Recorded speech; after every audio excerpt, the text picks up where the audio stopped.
Welcome to the Explore Words, Discover Worlds podcast, presented by Bradford Literature Festival. In this episode, enjoy dynamic poetry readings which explore some of the biggest issues in the world today, with poets Ralph Dartford and Tasneim Zyada and Matt Abbott. Recorded live at the 2024 Bradford Literature Festival, hear powerful poetry and clever wordplay that is sure to fill you with inspiration and creative energy.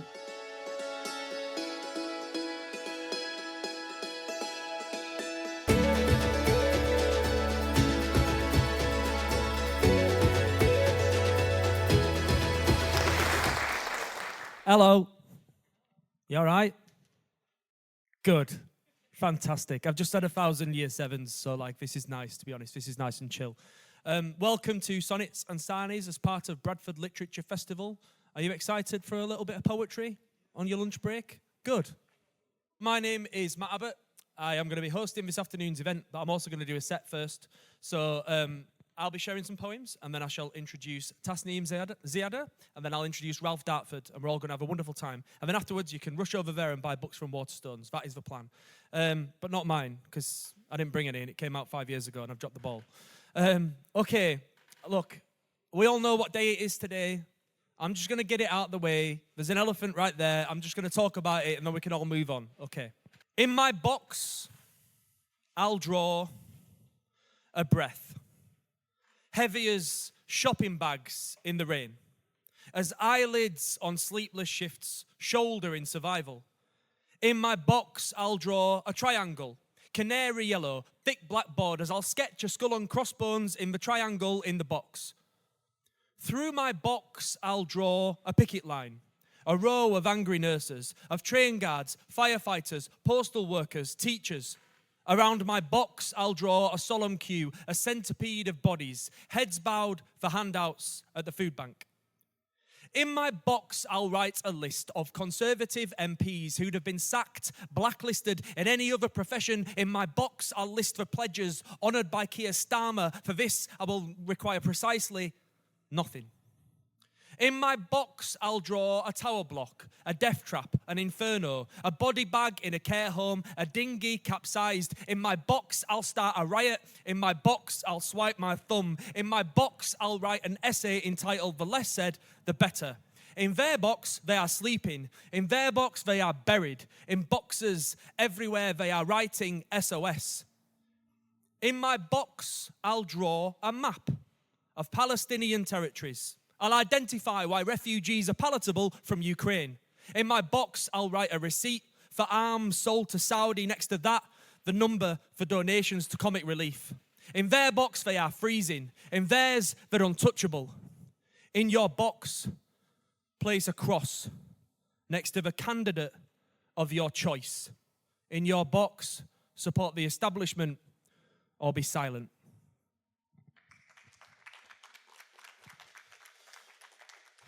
Thank you. Look, anti-establishment, right? But not that anti-establishment, not those guys, just anti-establishment, not anti-establishment, don't throw a milkshake at me. I don't mean that. I just mean anti-establishment, but not, it's tricky, innit? So I started writing poetry when I was 17, and I got excited about it, and I started uploading poems to MySpace Music. Remember MySpace Music? Those were the days. And somebody picked me up and started setting my poems to instrumentals, and we formed a musical act together and signed a record deal, and I moved down to London. And it all happened very quickly, and I was living in London at the age of 20 with all this expectation on me. I was signed to the biggest record label in the world. They were trying to make me a pop star. Obviously, it didn't work out. Are you looking at a pop star? No. But I was just a kid from Wakey, right? And it got into my head. And I used to go to this bar called Slim Jim's Liquor Store every day. So this is about that. Old school jukebox. Crimson cracked leather stools, bare brick walls and neon lighting. Bras on the ceiling, exchanged for the fizz. An open door policy to all who like it hard and fast. Outside, Islington, smokers shielding squinting eyes. Inside, oblivion, flipping beer mats in solitude. Cyclists and cabbies, hostage to the heat. Flight mode and Bombay, drowning in defeat.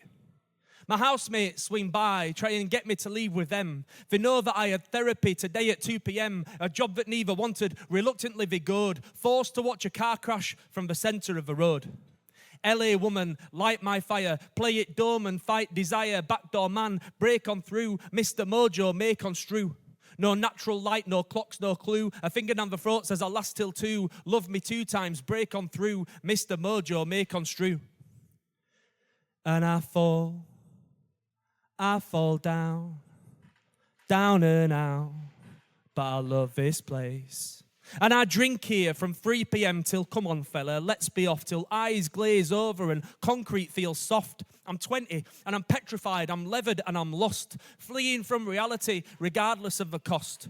Down and out in London, tumbler in my hand, fumbling through a summer that I'll never understand. A wallet stuffed with customer copies of card receipts, a clammy forehead, 10 voicemails, a masterful purveyor of good times, the best. And I fall down, down and out, but I love this place. Cheers. Thank you. I recently became, well, I say recently, it feels recently, just over 2 years ago, I became a dad. So I'm going to read a short poem about that. Also, I just realised I've just done a rhyming poem at a literary festival, which is a bit of a faux pas. If you're at a literary festival, poems don't rhyme. If you're at a music festival, they have to rhyme. I don't know where I am, to be honest. Right, here we go. Okay. Do you know what I mean? Like, oh, I'm rhyming. Oh, you can feel people going, not you. I mean, like the poetry police who are like sat up there. Hi, Jack Underwood. The box tumbles open on the mustard rug. Wooden shapes in primary colours, 20 of them strewn. And the lamp's on by the bookcase because daylight's only creeping, and I marvel as his tiny fingers align, rotate. He used to be terrible at this, properly dreadful, just an aimless claw jamming L-shape into 4-point star, but now they're slotting through at 3 or 4 per minute. And I wonder how long it'll be before I won't need to guide the box. Sometimes he holds me, copper locks, chocolate drop eyes, dangled by ankles.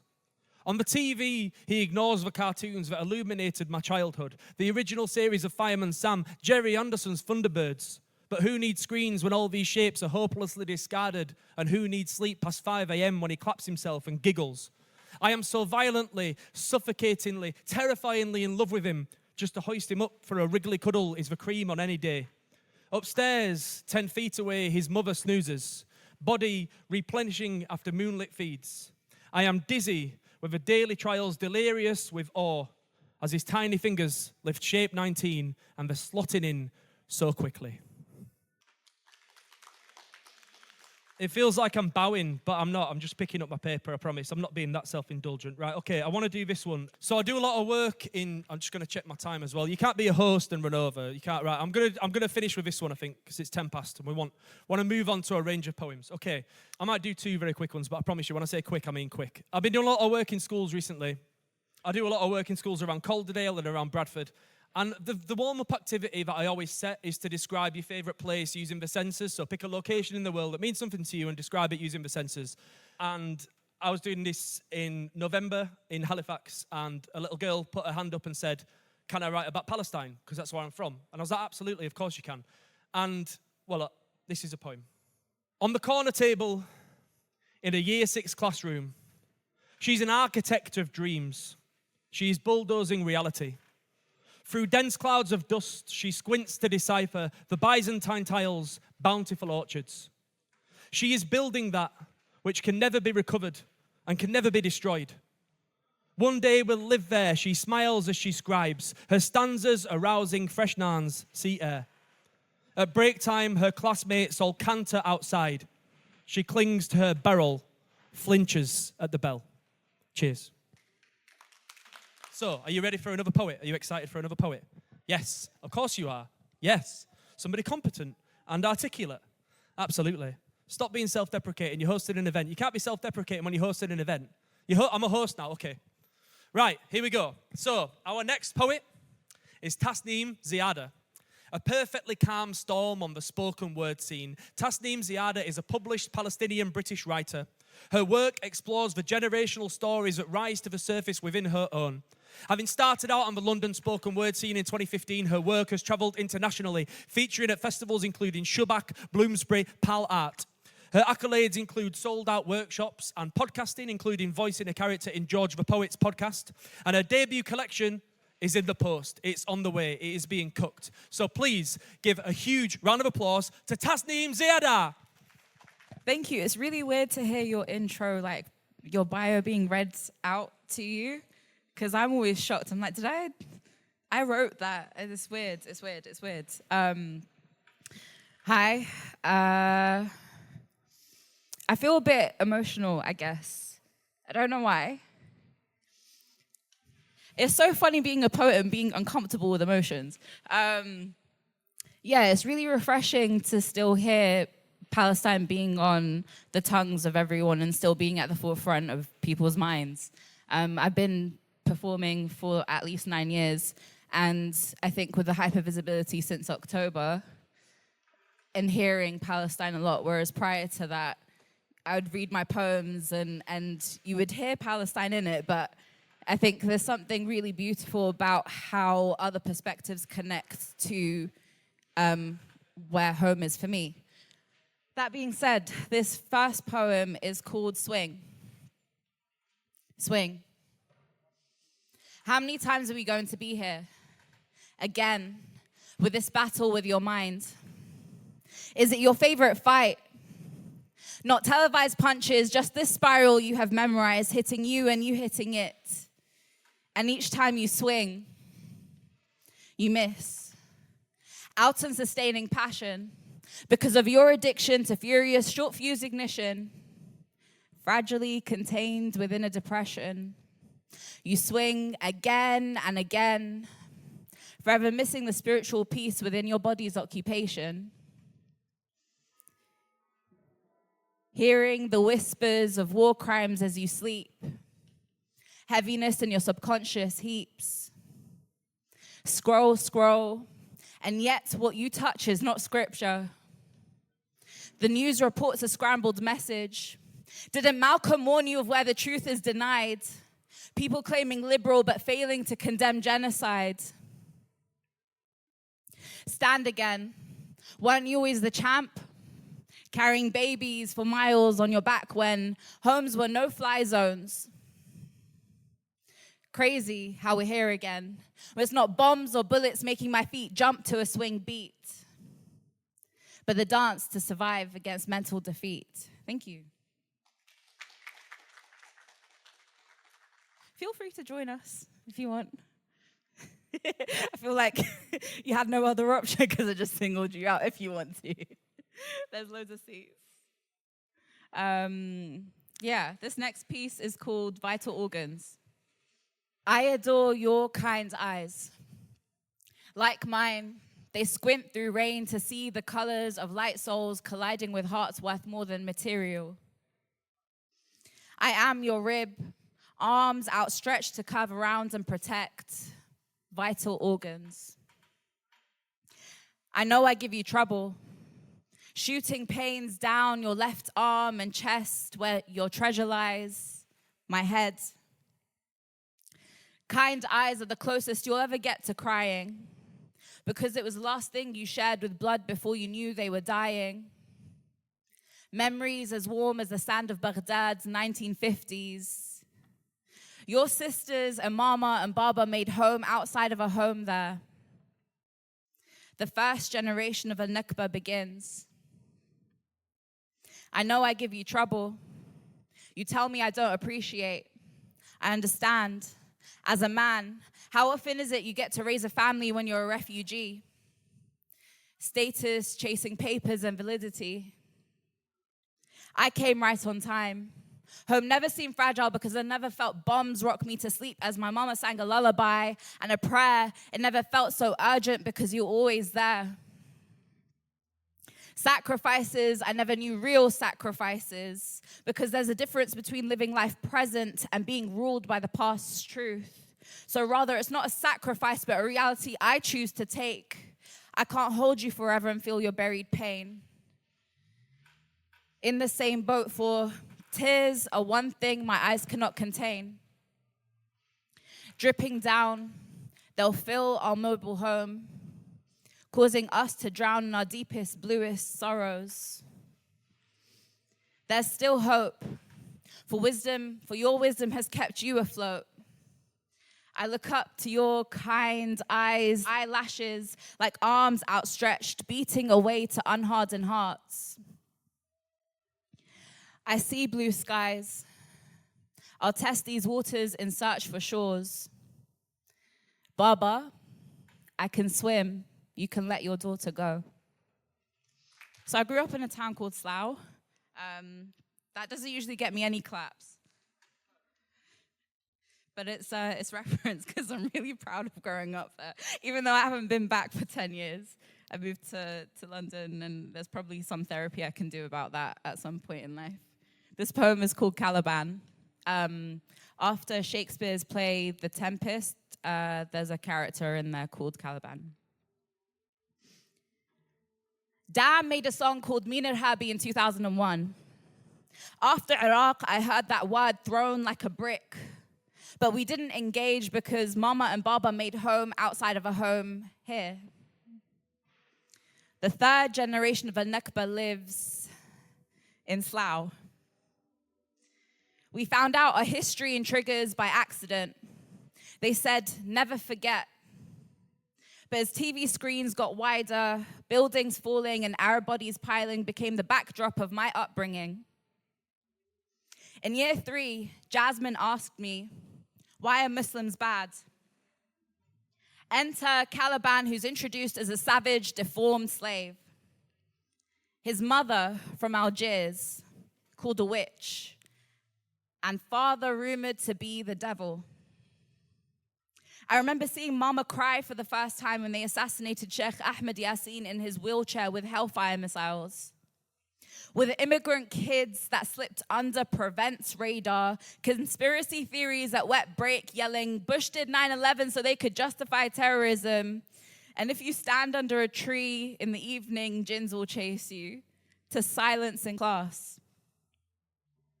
White teachers felt akin to the BBC. Whatever I say had to be PG, politically guided. Trying to learn my voice in quiet. Mama and Baba said, study something where they'll need you. A new generation of lawyers and doctors ready to litigate and heal in front of Dubois' veil. Suspected terrorists when they look at us. We argue too much. Zidane said, I'm French when I score and Algerian when I miss. I'm a poet for the stage and Palestinian when they're fundraising. Do they really want poetry or a rhythm to complement the night? You taught me language and profit on it. What's the point of words when you have to hide their truth for grant applications? Sponsors used to our truth being abstract. Sponsors used to our truth being abstract, so they think it's pretty, so they think it's inspiring, so they think it's worth funding. Doing their part for the community as if to say, look at where you come from, and now you're here. As if it's a gift. Hell is empty, and all the devils are here.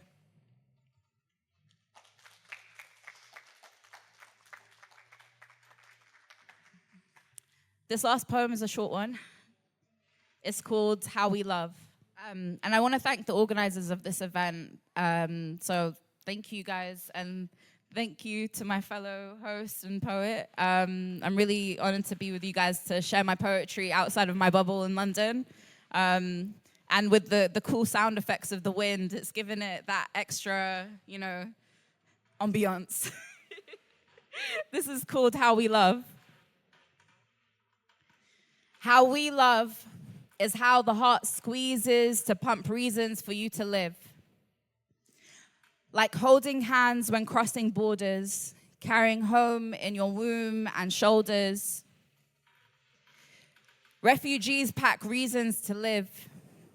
embracing with our palms prayers and marks of baggage instead of loved ones, opening our grip to hold God's promise for easy returns to eternal gardens and muscle memory in the bodies of grandchildren who are born balling fists. Thank you. Thank you so much. Just one more round of applause, please, for Tasneim Zyada. Thank you so much. That was wonderful. I shall keep an eye out eagerly for the collection. I shall keep an eye out eagerly. I feel like it's the perfect metaphor, really, as a venue, because I know that it's secure and I know we're fine, but I also feel like we're just clinging on. It's a kind of like, yeah. Okay, so our third and final poet is Ralph Dartford. What can I say about Ralph Dartford? Ralph Dartford was the founder of the influential poetry collective A Firm of Poets, which toured, which I was part of as well. I'm pretending to be a host. I'm reading it for the first time. Ralph and I were in a poetry collective called A Firm of Poets, which toured around the country with poets including Holly McNish and Zena Edwards and Luke Wright and many more. Ralph's debut pamphlet, Cigarettes, Beer and Love, was published with Ossett Observer in 2013. His debut collection, Recovery Songs, was out on Valley Press in 2019 and has kicked off a trilogy. So Recovery Songs was 2019, Hidden Music was 2021, and then House Anthems is coming later this year around November time to complete the trilogy on Valley Press. Ralph is the poetry editor at Northern Gravy and is studying a PhD in creative writing at the University of Huddersfield. Please welcome to the stage, Ralph Dartford. Afternoon, everyone. My God, it's lovely to see. I haven't seen Matt on a stage together for 7 years, so that's quite an emotional feeling. God, it's windy, isn't it? Nice sandwich. What'd you have? Cheese. I was just noticing these things. I'm Ralph. I'm from Bradford. I'm the local poet, I guess. I'm going to read some poems from the new collection, House Anthems, which is a collection about England and also tragically about the passing of my younger brother Joe, who died a couple of years ago. The book started out as a kind of as a collection about England, but then he died and things kind of changed, and I realised as I was writing about him. Anyway, this poem is called The Morning Prayer, and it's kind of got a double meaning. It was meant to be about morning, but I kind of was thinking about it, and I was thinking about this morning and the day it is. It's election day, and we've all got out, if we want to, go out and do our thing. This is called The Morning Prayer. On days of rain, I set sail their names, the ones I love. It's a torrent in my palm. Here, the rapids can engulf my absolute blue canoe. Here, my surfacing is at risk. This murdered worst of the years, where the undertow brews before a breaking dawn, are the moments when that love must conjure and plead. You really have no choice. Thank you.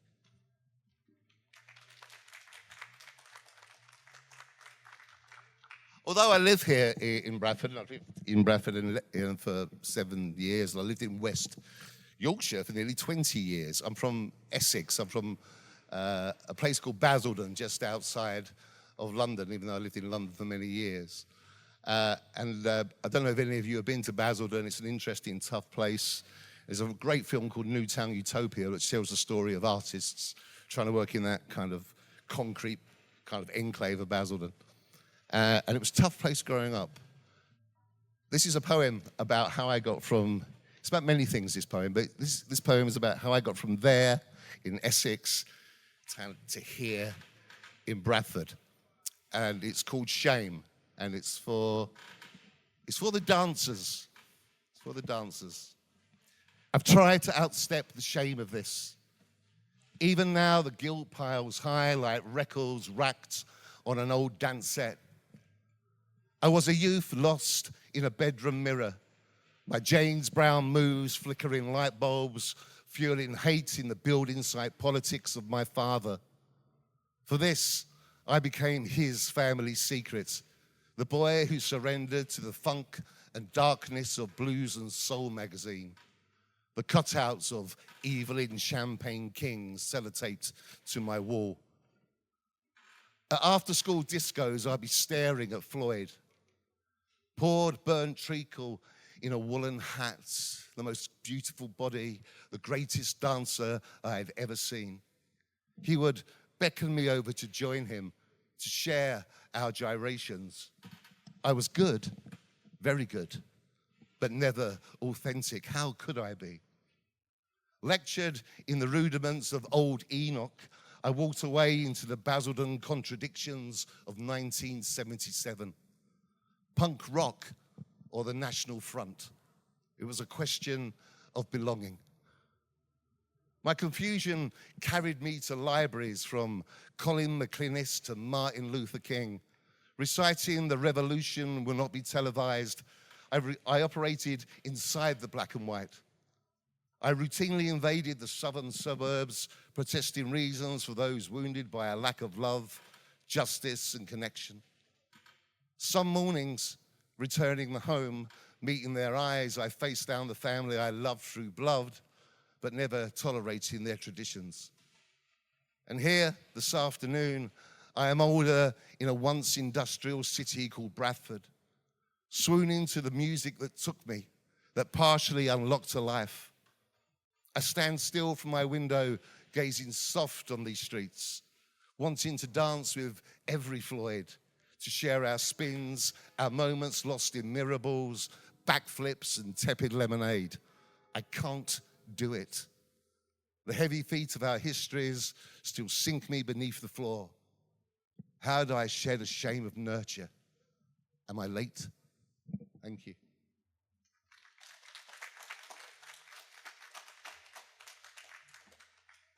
Strange time being in Bradford, isn't it? All this craziness going on, just madness. Roads being dug up, politics, elections, everything's going wrong. It's not going wrong, it'll be all right in the end. I'm a little bit disappointed about Marks and Spencer's closing, though. I don't know, it's a nod, yeah. You know, you'd always a better cheese sandwich at Marks and Spencer's. I loved Marks and Spencer's. It was such a part of my growing up. You know, in Basildon, my mum loved it so much. My mum, she always said, you know, you can't beat Marks and Spencer's for quality and value. It was amazing. She'd be there all the time. You know, at Christmas, there'd be like boxes of oranges. There'd be, you know, socks everywhere, chocolates, everything. She loved Marks and Spencer's, my mum. She loved it so much. She was a brilliant shoplifter. Of all the things my mother said, this is for my mother, of all the things my mother said, her final words meant most. She was sat in her kitchen, stick thin, cigarette in, beautiful, a touch of Basildon still. She looked me in the eye, lifted her glass, as red as blood and as heavy as the years. She fixed her eyes firmly upon mine and said, "Go and do everything, my son. Don't change. Don't stop. Never know your place." And that was the problem.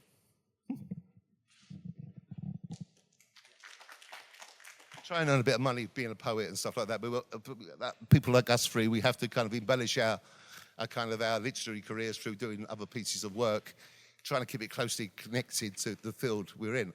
I work in, I work for the National Literacy Trust in criminal justice, and I work in prisons, and I take authors in and writers and rappers and people to try and get people writing and listening, prisoners, young men. Before that, I worked at a place called An Approved Premises. It's a fantastic job. I was working with these people who were released on license, young men, to try and give them a chance of assimilating into life and making a good go of themselves. And I love that job so much. And just one day I was working there, it was about 2 o'clock in the morning, and I had to give someone some medication. This poem is from the new collection, House Anthems. It's called Jumping Trains. They call this room the pod. Outside, it's slatted, curved, a brown tortoise shell. Inside, I distribute metazamine, tramadol, and methadone to the rapists, the murderers, and others. Sometimes it is silent.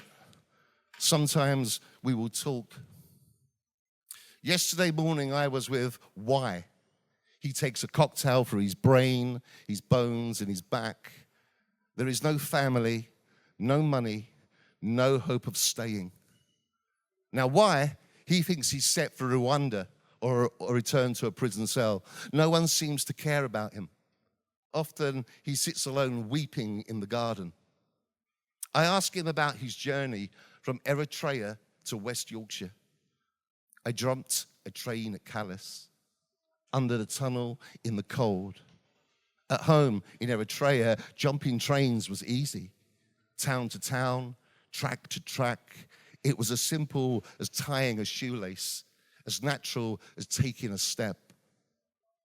Why says other parts of the journey were not so easy? 18 days walking through the desert, 60 men, women, children, and dogs. 18 days and 18 dead. Starved, dehydrated, slashed or shot, days and nights without an end. Someone in the lounge is coughing. Someone is knocking at the door. Yes, jumping trains was easy. I note that his right foot has only 3 toes.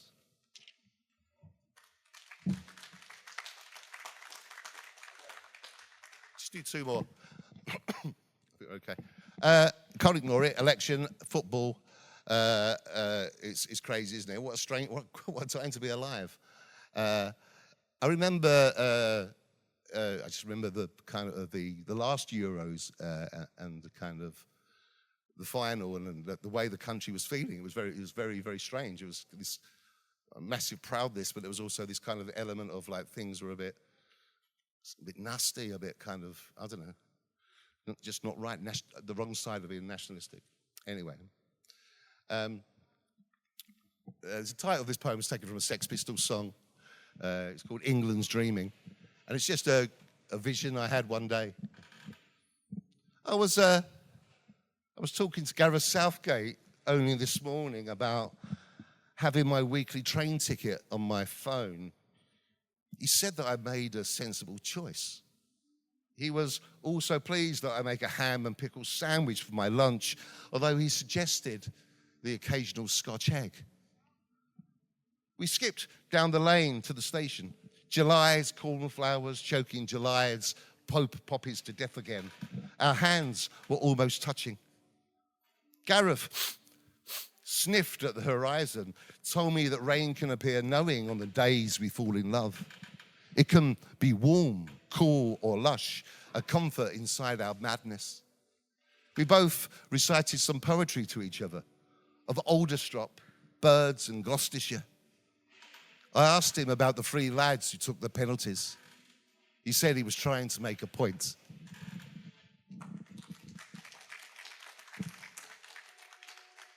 It's really great to be working on election day. We're doing an event this evening called Poetry with a Punch at the Alhambra, which is a big event, and it's kind of really got a lot of energy and a lot of spice to it. But it's lovely being here on election lunchtime. In 2019, I think in 2017, Matt, we did a project called Firm Against Apathy. Was it which was we tried to get young people to vote at that time. It was a great poetry project. It's one of our best nights we ever did. It didn't change the result of the election, but we had a really, really good, we had politicians, pop stars. Louise Mensch from the Conservative Party did a little film for us. And it was great. But the last election, 2019, I did a bit of campaigning up in Bottishaw, not far from where I live, for the Labour Party. And it was a dreadful day. I don't know if you remember it. It was pouring down with rain. It was never, ever going to happen. And if you're going to vote, I hope you do vote. Just vote for people who are more vulnerable than yourself. I think that's the most important thing. When I voted this morning, I was proud to vote. I'd like to dedicate this poem to a friend of mine called Faith, who's in the audience, who's young and really switched on. This is what happened 4 years ago. This poem's called The Vote.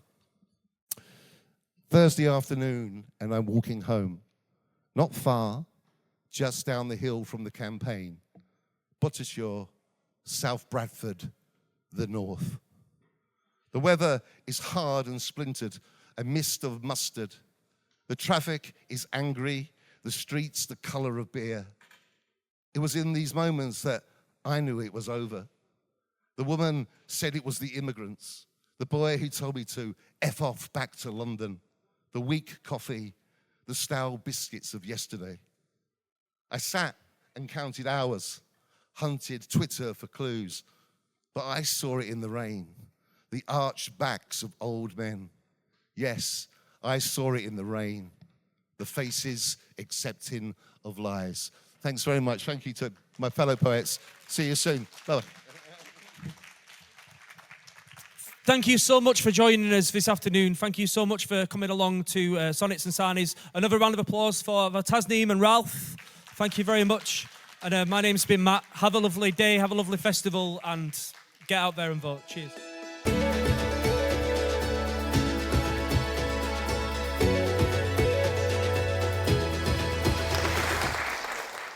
Thank you for joining us on this episode of the Explore Words, Discover Worlds podcast, presented by Bradford Literature Festival.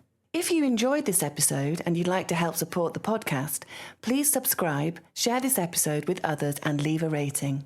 Mark your calendars for the return of Bradford Literature Festival on Friday the 27th of June to Sunday the 6th of July 2025.